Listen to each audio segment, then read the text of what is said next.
Hi, this is Unsuitable with Mary B. Safrit, the podcast where I interview single Christians about their lives and faith. Hey there! Today you'll hear from my friend Jenny Barker. Jenny is the children's ministry director at a church here in the city. She is a pastor's kid and cat mom to Timmy. In this episode, Jenny shares about her experience in the dating world as a plus-sized woman. She's super honest in our conversation, and I'm excited for you to hear from her. So let's jump on in.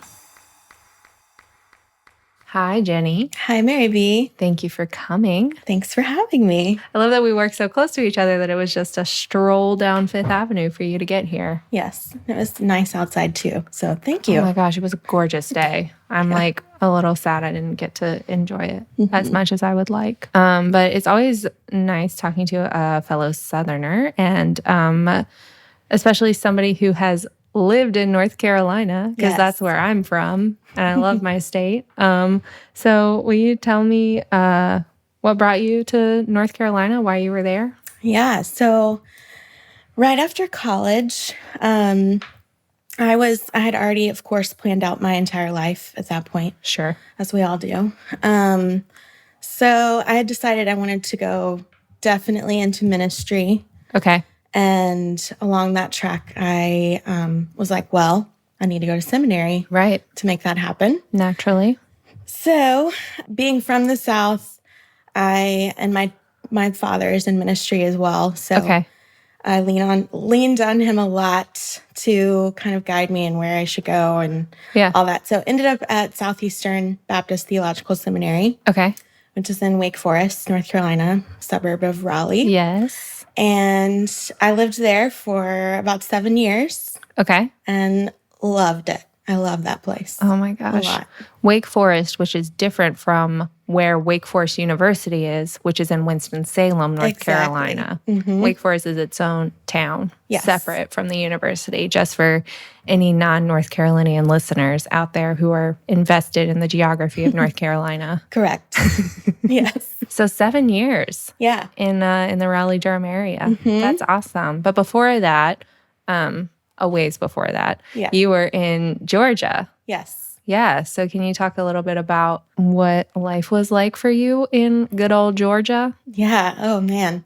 So I lived most of my childhood in Georgia, different towns. With my dad being in ministry, we moved around quite a bit. So, but when I was in the third grade, he was commissioned to plant a church in a town called Gainesville, Georgia. Gainesville, Georgia. Yes. Small town. Yeah. Well, not really. No? There's I've only ever been to the compound of Adventures in Missions, which is the organization that I went around the world with. Right. And that's feels very rural because it's its own that's world. out there. It's its own world. But Gainesville itself, I think has, when I was there, probably 150,000. Okay. That's pretty substantial. So that's not nothing. No. Okay. That's not like the picture that I have in my head of Gainesville. Yeah, Oops. no. Sorry, Gainesville, for all of my preconceived notions. Okay, so you were in Gainesville. Yes. Your dad was in ministry there, planted a church there. Yes. Yeah. So I basically grew up in that church. Like I said, from third grade on. And we were Southern Baptist. Yeah.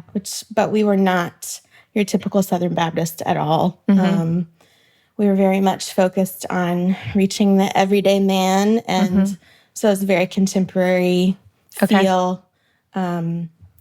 Very, how should I put this? Very Southern, perhaps even a little redneck. Okay. If I can say that. Yeah. But it worked, and people loved it. And lots of people came to know Jesus. And great. It was great. It was a good childhood, for sure. Yeah. That's awesome. I feel like there are pros and cons for living anywhere, right? But I think I have fond memories of growing up in a place that had, churches everywhere. And, where I grew up was very rural. And so there was a lot of people who would fit into the demographic that, you guys were targeting in your church. So that's cool that worked out the way that it did, and you were able to be there for a relatively long period of time. Yes. Yeah. We were. My dad, I believe, was at the church for 11 years. Yeah. So. Yeah. 11 years. So you were in high school there as well. Can you talk a little bit about what your experience was like? Sure. In high school? So I was your typical preacher's daughter.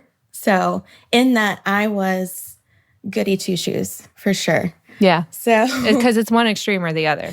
Right. Either you're totally wild or you're like totally straight edged. Yeah. And I was very focused on making my parents proud and not ever wanting to disappoint them, which meant that I didn't need to disappoint anyone in the church either. Right. So I was very performance driven, very much focused on what can I do for the kingdom, that kind of thing. But I was, I wasn't weird or anything in high school. I was friends with all the popular kids. I wouldn't call myself popular, but they were all the popular kids were my best friends. Yeah. So kind of. Yeah, I guess. I mean, probably if you ask someone else, they would say, oh, yeah, Jenny was definitely in that crowd. Yeah. So another weird thing about my high school experience, I went to 3 different high schools. Oh, really? As well, yes. Bounced around. I don't know why. Were they public schools or? Yes, they were all 3 public schools. That's so interesting. Yeah. The one I graduated from was a new school in the district. Oh, gotcha. So that's kind of how that worked. Okay. But yeah, so I kind of lived that goody two-shoes life for most of high school. But then things started to change a little bit around junior year, senior year. Yeah. Yeah. Yeah. Was there something specific that triggered that for you? Yes. So my family was late in the game in getting the internet in our house. Me too. Yeah. All my friends were definitely on AIM, like in middle school. And mine was not. Yes, same. I mean, mine was just because we lived in the middle of nowhere and we couldn't get it. Right. But, I mean, we had dial-up, but it was like, it's so slow. It's slow. Yeah. So I feel you there. Yeah. I didn't have AIM until high school. And I only got it because I wanted to talk to a boy that I was trying to date. Right. Yeah. That's usually, yeah. That's why. That's why you get on it. So you didn't have internet, AIM, anything like that in middle school. But junior year of high school, y'all got internet. And that changed the game for you a little bit. Yes, it did. Yeah. It kind of opened up literally a new world for me. And in high school, I was not a girl that guys really gravitated toward at all. All my friends were, for sure. Because you were in that like popular group. Yeah, exactly. But I've always been a little bit curvy, a little bit bigger. And, guys just weren't all about that in high school. So, but when we got the internet, I found chat rooms and, you can find anyone in that world. Yeah. So unfortunately, I kind of, fell hard in that world.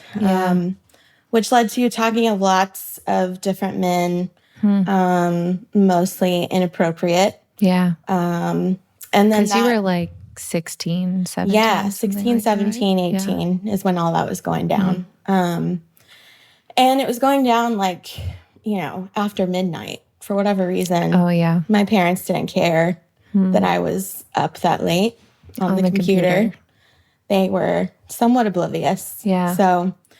and unfortunately that led to even deeper issues, deeper sin, fell into pornography eventually. And even, sadly, my senior year, it was when I really kind of got this, I just didn't care type of attitude. And actually started meeting up with some of these guys, which was super dangerous. Yeah. So yeah.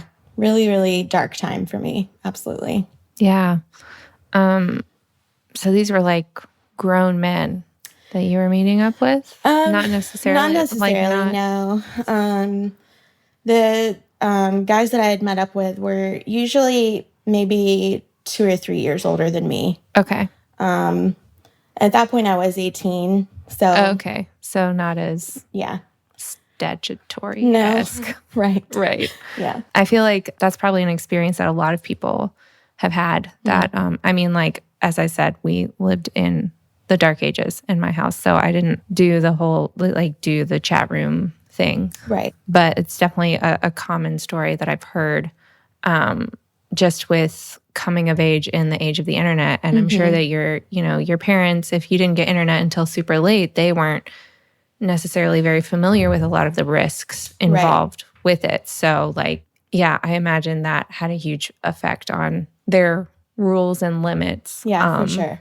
Or lack thereof. Yeah, exactly. That existed for you.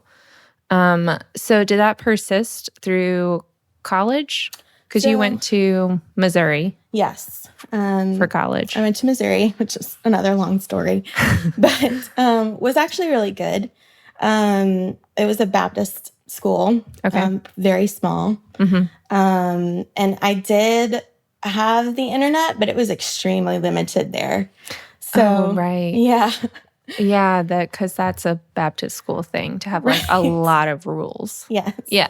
And this was, we're talking early 2000s, so 2005, 2006 time. Yeah. So even then, it was not normal to have the internet still that easily accessible. Oh, gotcha. Yeah. Okay. So that was actually a really good thing. And so I did not really have much access at all. Yeah. To at that point, chat rooms and all that had stopped. Was not really engaging in pornography at all. But the struggle there was kind of the same in high school. That I was going to school with a whole bunch of wonderful, great guys. Yeah. But none of them were really taking any interest in me at all. So. Yeah, really started to build up this idea of what a relationship could be, and it really started to become an idol for me, for sure. Yeah. Yeah, I can imagine. I mean, not just all of the not knowing involved in that, and even I'm sure in the South, but then even more specifically at a small Baptist school, I would imagine the Ring by Spring for sure vibe is huge. Yes. So seeing all of your friends getting into relationships, I mean, it's happened to so many people who have seen all of their friends get into relationships and then get married right out of college. And then you're oh, and here I am. Right. Just hanging out. So I imagine that the unknown of it and kind of seeing all of these relationships from the outside was a factor there. Yeah, for sure. We had this bell on campus that... I have a feeling I'm going to hate this. You are. Okay. You are. And it was, for lack of a better term, a bell tower. Okay. But was only 10 to 12 feet high, I guess. Okay. And any newly engaged couple, the tradition was you were supposed to climb on top of the tower and flip the bell. So that being, you wake up the next morning and being oh, the bell's flipped. Did you guys see it? Someone got engaged. Who was it? Oh my gosh. And that was constant. Yeah. It was constant throughout college. It was crazy. I can imagine, especially in the spring semester, I feel is when that all really starts happening. Yep. And you're all of a sudden, everybody is engaged. Yeah. Yeah. And especially, I don't think this is just a Southern thing. I might be limited by my experience, but for me, I always felt there was a very definite ideal of what a woman should be and should look like. Oh, for sure. And if you don't fit into that, it's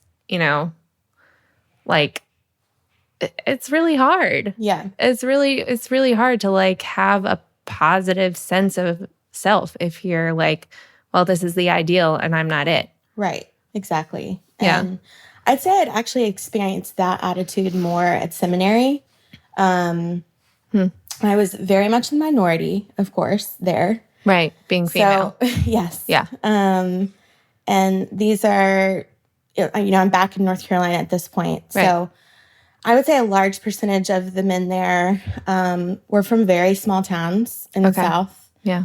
And were either already married or were very socially awkward.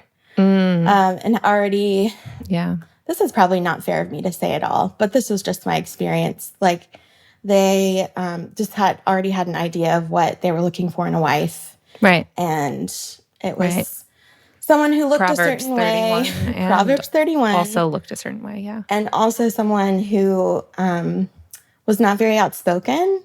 And that is not me at all. Yeah. And the fact that I would speak up during class and ask questions and argue. And I think that was probably intimidating to a lot of guys. Yeah. And so I only went on a couple dates probably in seminary. And so through that experience kind of started again spiraling down and fell back into pornography and eventually meeting up with guys, etc. Yeah. Kind of like trying to take control of my own life, essentially, thinking, really, really not trusting God at all, not having faith that he's going to take care of me. Yeah. And just deciding, well, if he's not going to do it, then I'm going to make it happen. Yeah. That's kind of the mindset I had. Yeah, I'd also imagine like just experiencing the very real human need for intimacy. Yeah. Right. And the desire, the very good desire for partnership that we all feel as human beings. For sure. Yeah. So like looking to fill that need however you could. Exactly. Yeah. Not to put words in your mouth. No, you're that's exactly what I would right. imagine. Yeah. And I was fortunately a part of a really healthy church and a really healthy community as well. I've actually never had a community group since then that was quite that amazing. Just the way that we did life together was incredible. And so they knew everything about me. They knew that I was doing these things and looking at pornography and meeting up with men. And was this a co-ed group?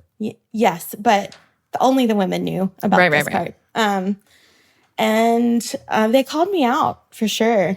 And eventually I had to go tell the dean at seminary. I was like, you're right. Like, I don't belong here anymore, essentially. I was not living up to the code of conduct that we had. And I was kicked out of seminary with about a semester shy graduation. Wow. So that was super, super hard. Like I said before, I'd planned my life out. It was supposed to go a certain way, and now it wasn't. So that was really dark, for sure. Very dark time. Yeah, and I think you mentioned earlier how being in that space, that internet world, gave you this I don't care kind of feeling. Yeah. Was that something you were experiencing when it kind of all started happening again? Yes. So, yes and no. I mean, I was very much leading this double life. And, I mean, God didn't make us that way. We were not meant to be split like that. We're meant to be whole people. And it was, number one, it was extremely exhausting. Yeah, and, I can imagine. But then also, I mean, my heart started to get hard for sure. Like, just didn't, like, knew it was wrong, didn't care. Yeah. Because I was all about me and thought that this was the best thing for me. Yeah. This was how I was going to make it in the world. The end. Yeah. Yeah, it was rough. Yeah.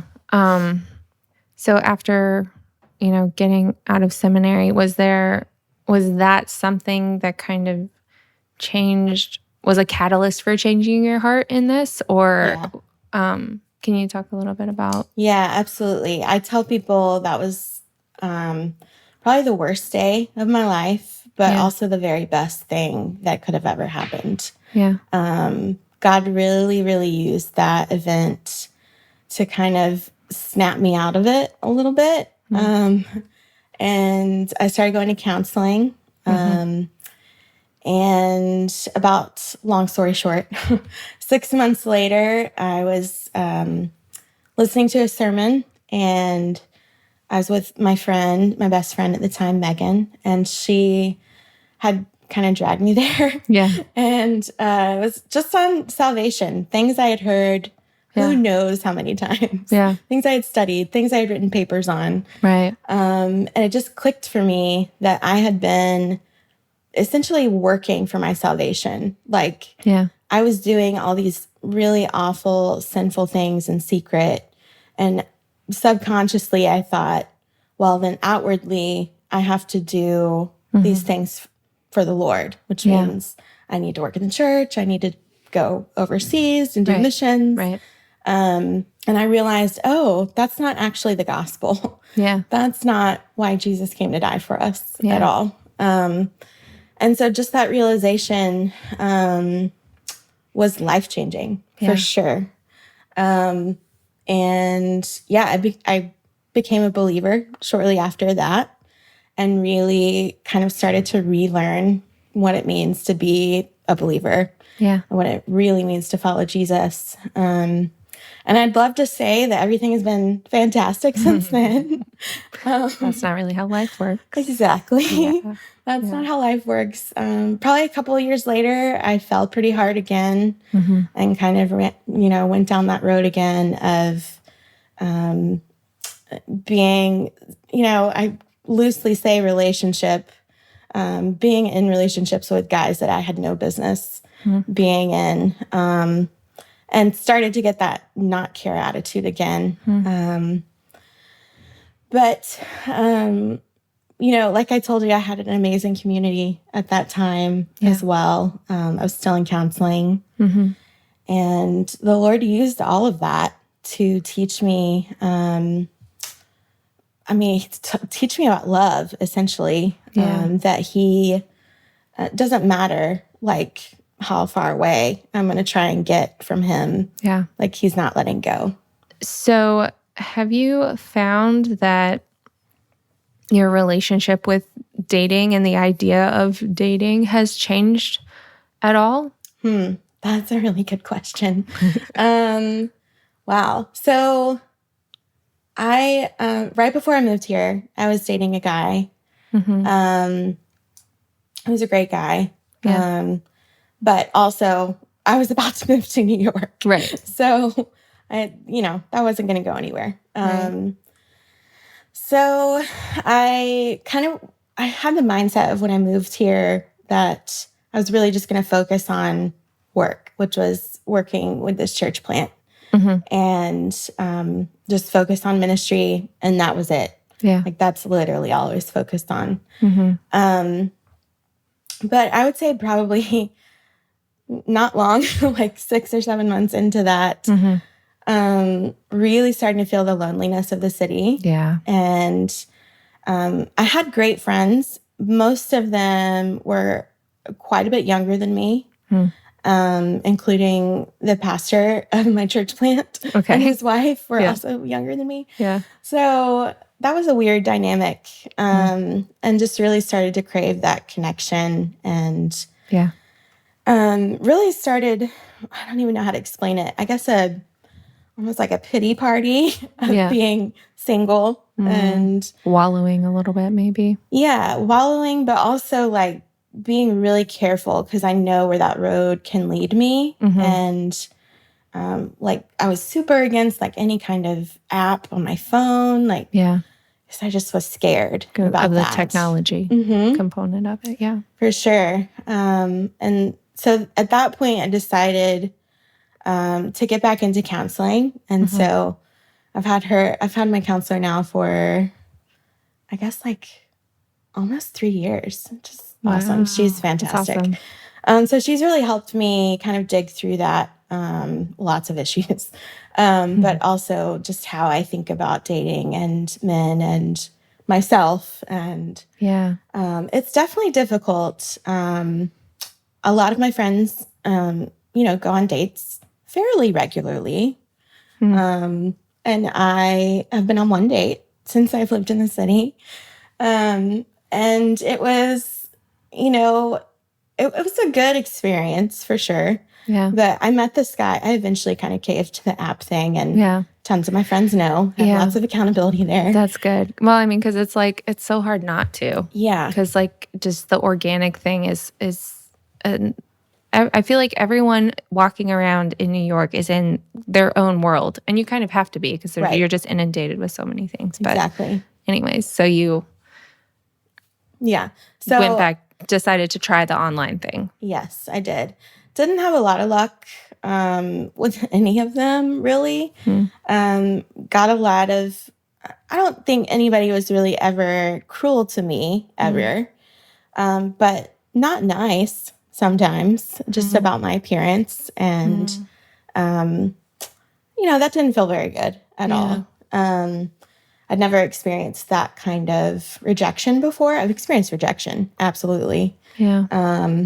But so that was weird. Eventually, though, I did find this app that was actually specifically for curvy women and guys who prefer that. Yeah. Which has its own challenges, of course. Right. Lots to weed through. Yeah, I'm sure. You can imagine.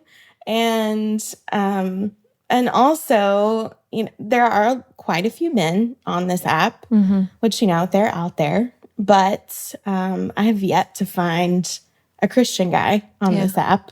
Yeah. So, not even close. Yeah. Not even someone who's nominally Christian. Yeah. No. So I decided, well, I just want to go on a date. That's all I want. Yeah. And so I, started talking to this guy, and we eventually met up and went on a date. It was great. It was a normal date. He's very respectful, very kind.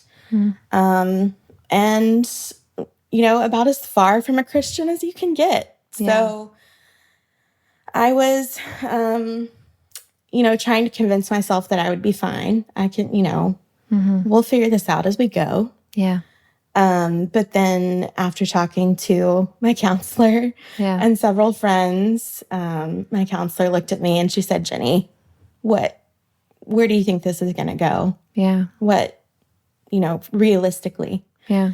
And so I knew, of course, that it would lead me down a really terrible road. And so I didn't see him again. And stopped talking to him completely. So it's been a struggle as far as, especially with Christian men. I don't really know what that's about.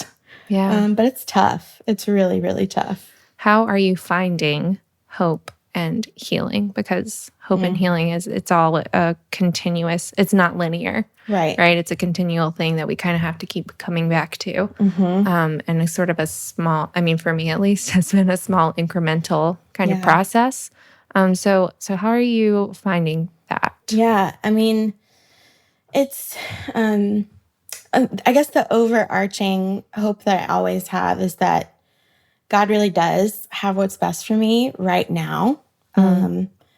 If it were something else, if he thought that I would be healthier in a relationship, then I would be in one. And so reminding myself of that kind of quote theme helps a lot. Sometimes I get really mad and I tell God that, you know what, I don't like that today. And you're just going to have to help me get through this day. Yeah. Kind of a psalm approach. Yes. Yeah. But then also, I guess in the little everyday hope I have is that, I'm no longer really attracted to just any guy. And that really brings me a lot of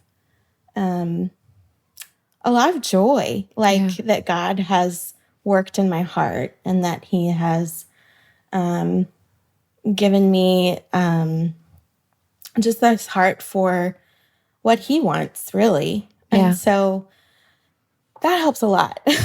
Yeah. It's also frustrating because like I said before, it seems like those guys, I'm always the very, very good girlfriend to them, not girlfriend, but female friend. yes. Yeah. Yeah. Which I love. I love my brothers so much. I have 2 older brothers. So okay. it's so good to have them here in the city. But it's also sometimes really sad. And yeah, the not chosen feeling. It can be a really hard thing.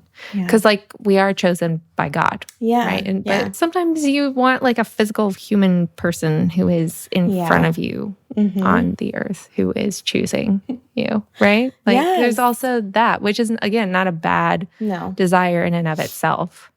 But you mentioned earlier that, you still kind of struggle with these feelings of the guys are wanting a person who looks this way and I look a different way. Do you feel like there's a way that the Lord's spoken directly into that feeling? So I think there's a couple of ways that he's shown me what you're talking about. One being that, it's very popular right now to be body positive. Yeah. And this is actually just really recent for me too, is, kind of following some of those people on Instagram and choosing not to follow people that are promoting diets and particular exercise regimens or something. And just really, without, at the risk of sounding frou-frou, surrounding myself with positivity. Yeah.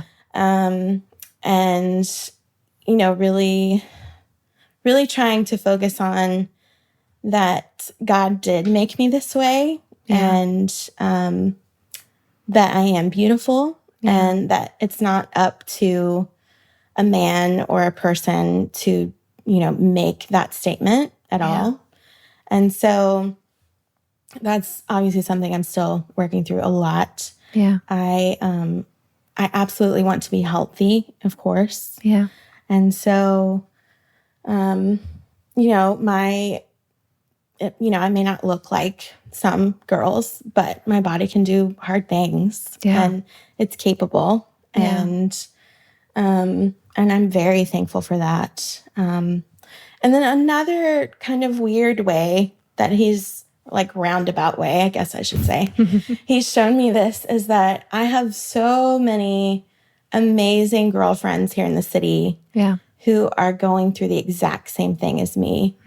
And they are what I thought guys were looking for physically.